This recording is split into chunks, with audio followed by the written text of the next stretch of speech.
Shri. That was an excellent discussion with excellent cases. So, in solving the pigmented puzzles, it is important to differentiate tumor from rubor, as we saw in our first case. So, whenever you see that there is a focus of inflammation, let it not misdirect you.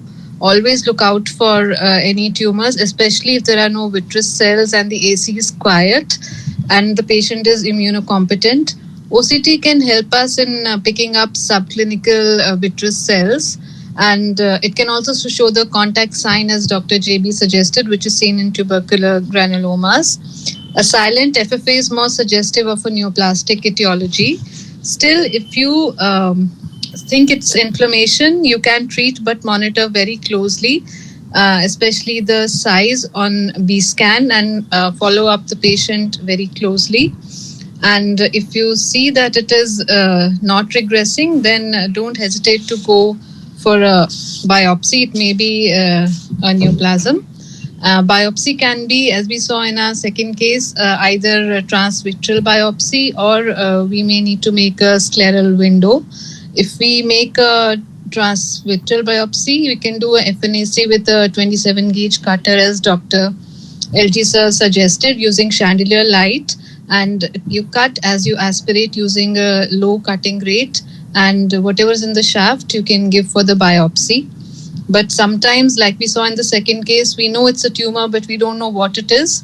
So then we may need to go in and make a scleral window and get a larger sample, and then accordingly, as with expert like Dr. KK, we can have the diagnosis and we can manage the patient.